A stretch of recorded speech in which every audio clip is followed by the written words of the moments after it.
बिस्मिल्लाहिर्रहमानिर्रहीम। अस्सलाम वालेकुम नादरीन, आप यूट्यूब चैनल देख रहे हैं। मैं इमरान ख़ान हूँ। पाकिस्तान तहरीक इंसाफ के दफ्तर कल मैं गया था पाकिस्तान तहरीक इंसाफ के लोगों से मिलने, क्योंकि उससे एक दिन पहले जो है वो एक तो रऊफ़ हसन साहब का वाक़या हुआ था हाल ही में, और उनको भी मिलना था। फिर मेरी कुछ मुलाकातें थी, कुछ इन्फॉर्मेशन कलेक्ट करनी थी, उसलिए भी मैं गया था। और दूसरा, जब एक रेड हुआ था UN का, वहाँ पे मिशन मौजूद था, तो मैं सारी सिचुएशन देखना चाहता था। तो मुझे पाकिस्तान तहरीक इंसाफ के लोगों ने कहा कि अक़वाम मुत्तहिदा के वफ़द की मौजूदगी में जिस किस्म का अटैक पुलिस ने हमारे दफ्तर के ऊपर किया है, तो इस मामले को हम अदालत में भी लेकर जाएंगे, चैलेंज भी करेंगे, शोर भी मचाएंगे। अभी पाकिस्तान तहरीक इंसाफ ये कह रही थी कि जनाब हमारे दफ्तर के ऊपर गैर कानूनी तौर पर पुलिस ने रेड किया है, बजाय इसके कि पाकिस्तान तहरीक इंसाफ अपने दफ्तर के मामलात को उठाती, हुकूमत ने दफ्तर ही गिरा दिया। यानी आप अंदाज़ा करें सिचुएशन का कि तहरीक इंसाफ को किस कदर दीवार के साथ लगाया हुआ है कि वो कह रहे हैं जी हमारे दफ्तर में दाखिल किए हुए, उन्होंने कहा जी दफ्तर ही गिरा दो।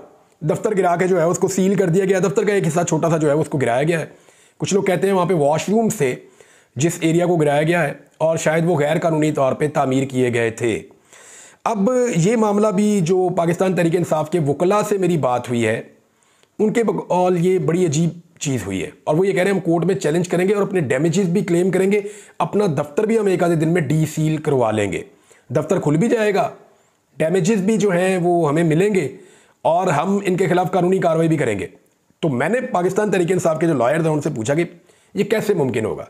तो उन्होंने कहा जी कि हमें 4 नोटिस ज़रूर, जो गवर्नमेंट कह रही है कि 4 नोटिस भेजे हैं, तो वो भेजे तो हैं, लेकिन वो नोटिस भेजे हैं सरताज अली साहब को। ये सरताज साहब जो हैं ये 4 साल पहले इस प्रॉपर्टी के मालिक थे। 4 साल पहले उन्होंने ये प्रॉपर्टी पाकिस्तान तहरीक इंसाफ को सेल कर दी थी। अब इसकी मलकियत जो है वो पाकिस्तान तहरीक इंसाफ के पास है। CDA ने जितने भी नोटिस जारी किए वो सरताज अली के नाम के ऊपर जारी किए थे। हालांकि CDA के अंदर अब सरताज अली इसका मालिक नहीं है। देखें, जब प्रॉपर्टी ट्रांसफ़र हो जाती है तो एक नया मालिक बन जाता है, और आपको किसी भी कानूनी कार्रवाई से पहले उस नए मालिक को एड्रेस करना पड़ता है कि जनाब अब आपकी मलकियत में ये प्रॉपर्टी है और इस प्रॉपर्टी के अंदर ये खराबी है, तो इसको आप ठीक कर लें। उनको नोटिस भेजे जाते हैं। अब नोटिस भेजे जा रहे थे पिछले मालिक को, और प्रॉपर्टी जो है वो नए मालिक के पास थी, लिहाजा नए मालिक को सुने बगैर प्रॉपर्टी के ऊपर ऑपरेशन नहीं किया जा सकता। अगर कोई ऑपरेशन होगा तो तमाम दफातर दिन के वक्त लगते हैं, तो ऑपरेशन दिन के वक्त होना चाहिए था, ताकि टीमें आती और दिन के वक्त रोशनी में ऑपरेशन करती, पता चलता। लेकिन ऑपरेशन जो है वो आधी रात के वक्त ऑपरेशन किया गया। एक तो उनको ये एतराज़ है, दूसरा वो ये कह रहे हैं कि हमें कोई नोटिस नहीं भेजा गया, प्रॉपर्टी हमारे नाम पे। पुराने मालिक को नोटिस भेज कर नए मालिक को सुने बगैर प्रॉपर्टी को गिरा दिया जाए या सील कर दिया जाए, ये नामुनासिब है। हमारी बात सुनी जाती, अगर कोई चीज़ ऐसी थी तो उसको हम ठीक कर लेते। ये पाकिस्तान तहरीक इंसाफ का मौक़िफ़ है, वो इसको गैर कानूनी कह रहे हैं। मोहम्मद अली रंधावा साहब जो कमिश्नर लाहौर हुआ करते थे, और पाकिस्तान तहरीक इंसाफ के चंद दोस्तों ने मुझे बताया, उन्होंने कहा ये जो मोहम्मद अली रंधावा साहब है ना, इनके ही दौर में ज़मान पार्क में तोड़फोड़ हुई। उनका ये क्लेम है कि इन्हीं के दौर में पाकिस्तान तहरीक इंसाफ का जो लाहौर वाला सेक्रेटेरिएट है उसमें आग भी लगी, तोड़फोड़ भी हुई और तबाही फैल गई। तो काफ़ी चीज़ें लाहौर में डिस्टर्ब की थी जब ये वहाँ पे कमिश्नर थे। तो अब ये पहुँच गए हैं जी, मोहसिन नकवी साहब के बहुत करीब है, तो ये पहुँच गए हैं इस्लामाबाद। तो इस्लामाबाद में भी पाकिस्तान तहरीक इंसाफ का दफ्तर गिराने का क्रेडिट इन्हीं को जाता है, और उसको सील करने का क्रेडिट इन्हीं को जाता है। अब देखना यह है कि पाकिस्तान तहरीक इंसाफ अगले मरहले में क्या करती है।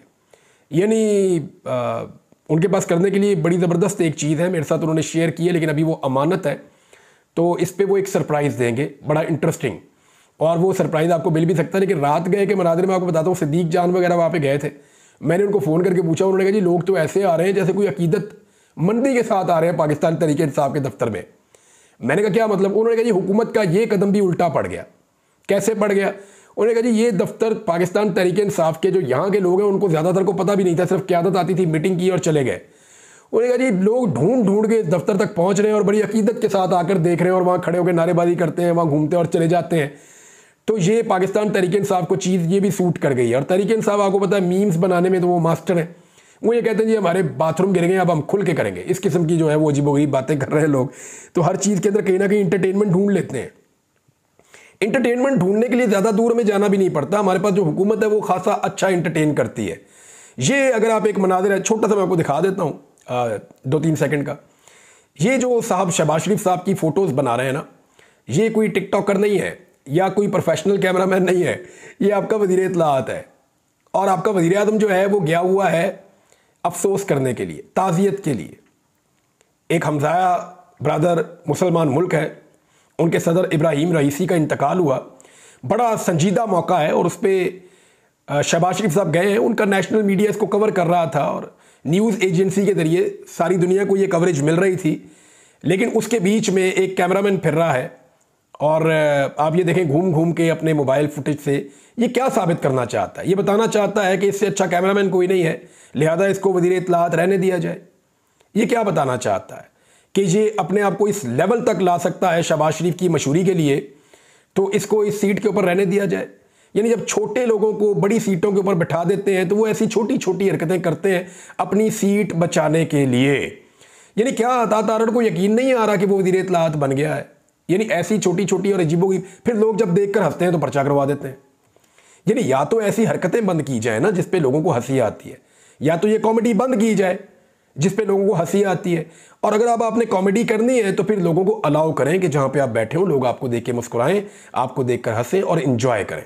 फिर आप उनके ऊपर मुकदमा दर्ज ना करें। अब लोग आपको देखकर हंसते हैं तो आप फौरी तौर पे पर्चा दर्ज करवाने के लिए पुलिस के पास चले जाते हैं कि जनाब इन पे पर्चा दें, मुझे देख के हंस रहे थे। वो किसी और बात पे हंस रहे होते हैं, आपको पता नहीं किस बात का एहसास कमतरी, आपको लगता है मुझे देख के हंस रहे हैं। लेकिन ये अच्छा कॉमेडी सर्कस चल रहा है और आपके वज़ीर इत्तलाआत जो है वो एक नया लेवल मुतारिफ करवा रहे हैं वज़ीर इत्तलाआत का। दुनिया का मैंने ऐसा नहीं देखा कि वज़ीर इत्तलाआत नस नस के जो है वो आगे पीछे घूम घूम के अपने मोबाइल से फुटेजेस बना रहा हो। यानी क्या चाहता है? उसको क्या लगता है कि पाकिस्तान का वज़ीर आज़म जाएगा तो कोई फुटेज नहीं बनाएगा, वहाँ पे कोई ऑफिशियल कैमरामैन नहीं होगा? बहुत ही अजीब हरकतें हैं जो हो रही हैं और बहुत मायूस कुन है, लेकिन कॉमेडी है, अच्छी खासी कॉमेडी लगी हुई है। तीसरी और एक बड़ी अहम खबर ये है, और ये बड़ी संजीदा खबर है क्योंकि शहबाज शरीफ साहब ने एक बहुत बड़ा स्टेटमेंट दिया है। शहबाज शरीफ साहब के स्टेटमेंट को मैं एक और स्टेटमेंट के साथ मिलाकर पढ़ूंगा और उसके बाद आपको मैं हकायक बताऊंगा कि एक्चुअली पाकिस्तान के साथ हुआ क्या है और ये झूठ किस नौइयत का बोल रहे हैं। थोड़ी सी मैंने तहकीक की है, इस इशू को आप एक दफ़ा समझ लेंगे तो आपको दोबारा समझने की ज़रूरत नहीं पड़ेगी। देखिए, कोई मुल्क आगे बढ़ता है तब बढ़ता है जब उस मुल्क के अंदर सरमायाकारी आती है, बाहर से लोग पैसा उस मुल्क के अंदर शिफ्ट करते हैं और वहाँ पे कारोबार बढ़ता है। जब कारोबार बढ़ता है तो क्या होता है? एम्प्लॉयमेंट बढ़ती है, ज़्यादा लोगों को रोज़गार मिलता है, पैसे की सर्कुलेशन ज़्यादा होती है, गवर्नमेंट को टैक्स ज़्यादा इकट्ठा होता है, गवर्नमेंट अपने कर्जे उतारने में भी कामयाब होती है और तरक्याती प्रोजेक्ट भी लगाती है। तो ज़्यादातर इन्हिसार इस बात पे है कि आपके मुल्क में कितनी सरमायाकारी आ रही है, बाहर से आपके मुल्क में कितना पैसा आ रहा है, ये बहुत इंपॉर्टेंट है। अब ज़रा शहबाज शरीफ का स्टेटमेंट आप देख लीजिए। शहबाज शरीफ साहब फरमाते हैं कि मैंने एक कशकोल तोड़ दिया है, इस कशकोल से हम कहीं के नहीं रहेंगे।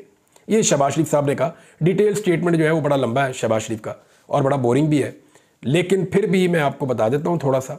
उन्होंने कहा कि मुत्तहिदा अरब अमारात से कर्ज नहीं लेंगे, मुश्तरका सरमायाकारी चाहते हैं, कशकोल तोड़ दिया है, इस कशकोल से हम कहीं के नहीं रहेंगे। और इस तरह उन्होंने कहा और फिर अनाउंस कर दिया जी बहुत ज़्यादा पैसे आने वाले हैं, 60% नौजवान है। वो बातें जो इमरान खान साहब बताते थे इन्होंने भी याद की हुई हैं, लेकिन प्रैक्टिकली ये कहाँ खड़े हैं वो मैं आपको अब बताता हूँ।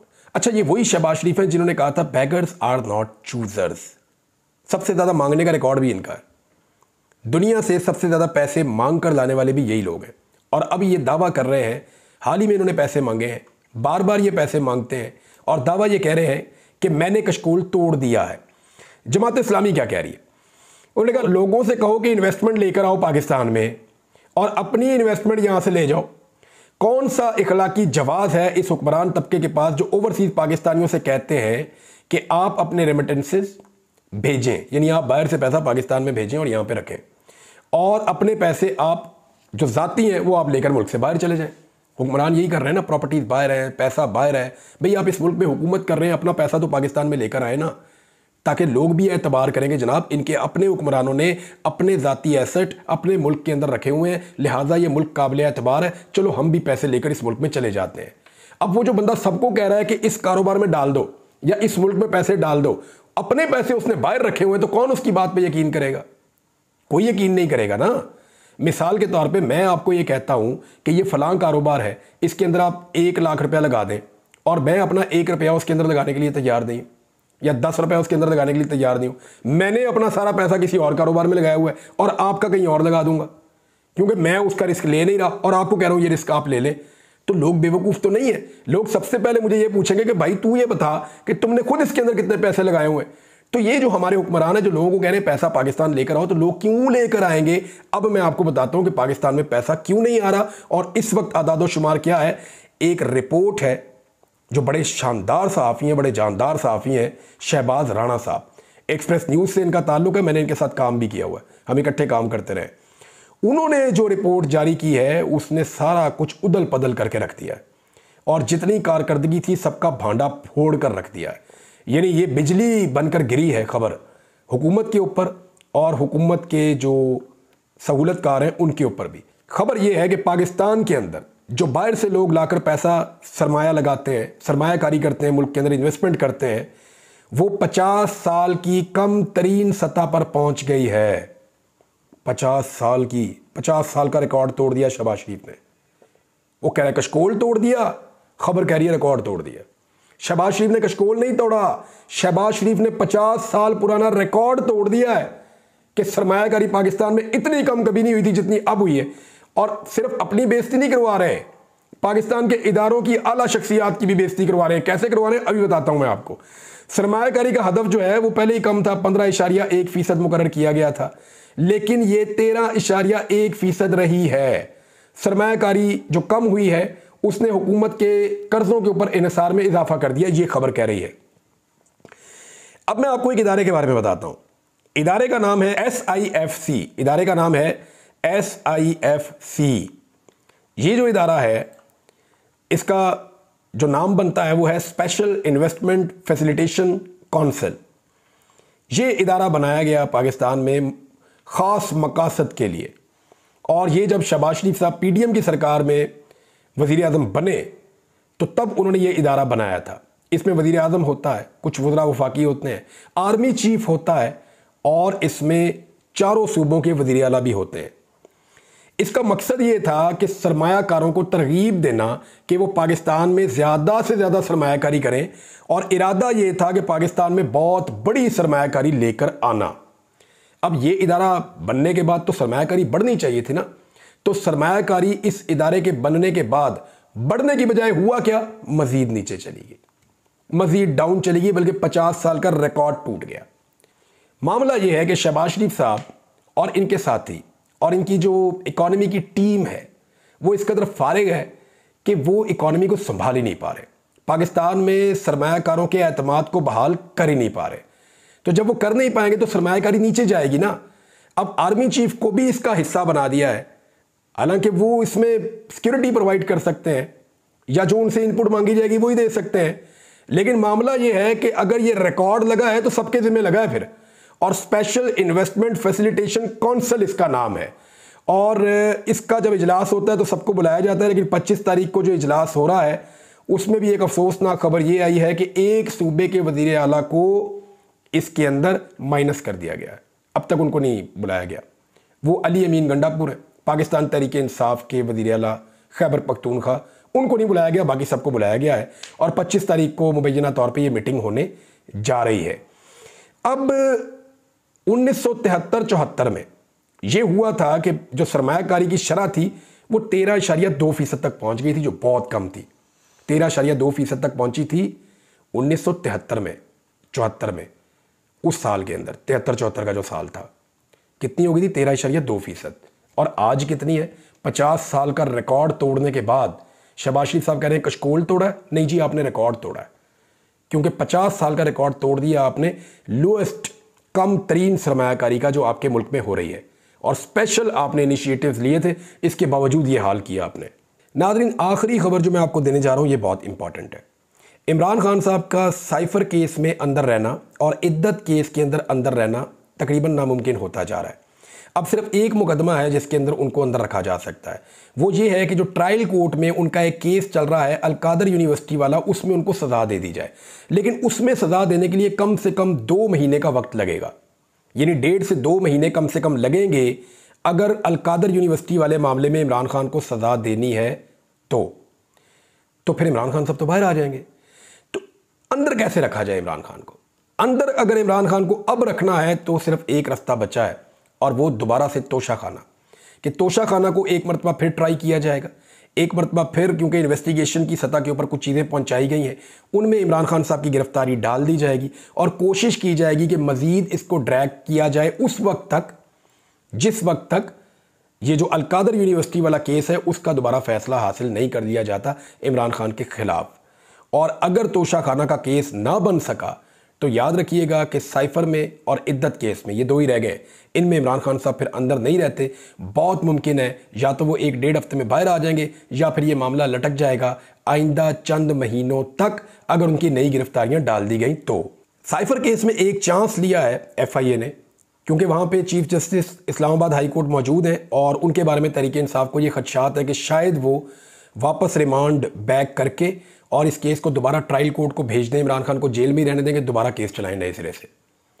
लेकिन अगर वो ये करेंगे तो ये एक के साथ ये मैच पड़ सकता है, यानी 2 रुकनी बेंच है, एक जज इधर जा सकते हैं, एक इधर जा सकते हैं। ऐसी सूरत में ये मामला जो है वो रेफरी जज को चला जाएगा और बाकी जो 6 जजेज हैं ये वही जजेज हैं जिन्होंने सुप्रीम कोर्ट ऑफ पाकिस्तान को मुदाखलत का ख़त लिखा हुआ है, तो वो तो मुदाखलत होने नहीं देंगे।